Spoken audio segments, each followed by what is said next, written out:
cars did drive off the bridge.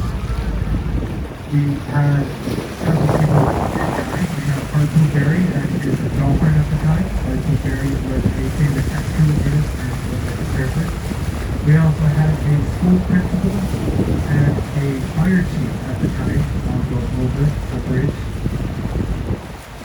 It took them a little while before they finally figured out what was going on, which they did. When the LTD and SAIP closed off the bridge on their respective sides. Luckily, they stopped it in time before anybody else went over. One of our captains, he was almost a victim to that. His story is his wife did not take too long in the restroom and he got over. My mother was actually on the island side getting ready to leave work that night. She was getting ready to leave and when she was coming off of the island, two cops passed her and they stopped her where she was. So she was quite lucky. So she was leaving work, she used to look at the humor. She was leaving to that night. She got kind of over there. So universe works in mysterious ways, they say. This tank right here is what caused him to go off. Current was coming in and the wind was coming out of the east, pushing it off towards the left-hand side. If you look very closely, you'll see that those tractors are a different color compared to the other ones. They're more of a gray color.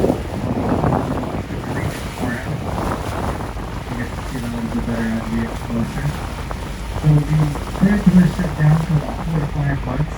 During that time, there was no water, no electricity, all of that ran under the bridge. We'll go over the bridge, you know, you can see all those power lines that they have there. And since the bridge was closed, anybody that was on the island was kind of stuck there until they figured out the ferry service. This boat, another one of our boats that isn't there right now, and several other boats there in the marina, all were used as a ferry service to transport people to and from the island. Kids to school, teachers, people that have to come to the island for work, all used as a ferry service. If you had a car on the island, your car was stuck there for the next 4 to 6 months until they finally fixed the bridge. Ever since that happened, they mixed all these concrete pillars right here at the bottom, those square little concrete pillars that don't really go anywhere. Those are what we call dolphin sensors. That is now the preventative system to any more accidents of that nature. What will happen is a barge or whatever boat will strike those before they strike the bridge, causing a alarm system to go off within the bridge. So when you come over, if you see all those yellow lights, those are what that is for. And they'll start blinking red, telling you to stop where you are, something is happening. The most recent event of that happening was about, I want to say April, May. We had a really bad windstorm come through here. Winds over 100 miles an hour. Actually shook the bridge. When the bridge shook, it set off the sensor and the bridge closed down. It closed down for about 15 minutes until text downstairs and they reopened the bridge. Just wanted to show you that the system does work. This bridge is built to withstand Category 5 hurricanes. That's why it's not a perfect straight line. That's why it has that curve there. When the hurricane hits it, they have that island to take all the support there. Now that they've kind of fenced off the area where those sensors are, you used to be able to drive under there, and where that section that's collapsed is, it should still be under there, but they have the names carved of the people that died under the bridge.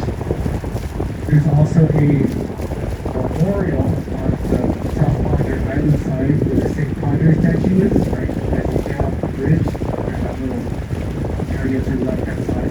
There's a black marble memorial that you can check out right here. Now that we're a little closer, you can see the different colorations of the trestles as well. It's a little bit more gray compared to the brown.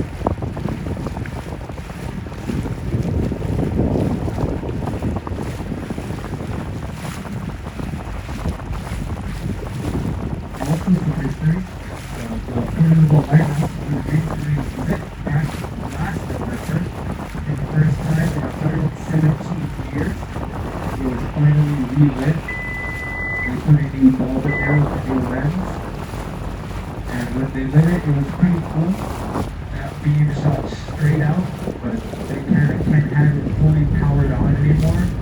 Because back in the day, the Port Isabel lighthouse actually used to align with the channel, and now it doesn't. Everything's kind of shifted, so they can't have it lit to its truest potential. They can't just have to have it at the show brightness, just so nothing throughout. You can actually see it's on right now a little bit. They have it lit every night now. It's very cool to see. You know, they have it spin sometimes. Really good. This was also one of the big centers during the Civil War.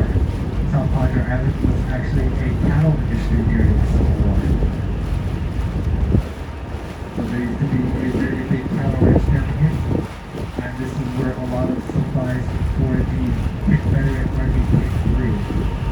So what they did is they took the bulb out of the lighthouse and they hid it away so that way they couldn't figure out where the radiation was coming from. Ever since then, that was the end of that light bulb, and they never put it back in and it was never found. There's also a dolphin on to the left-hand side.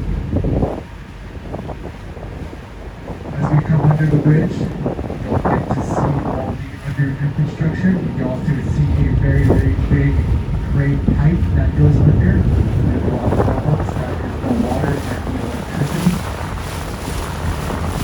Here at the highest point, it stands on top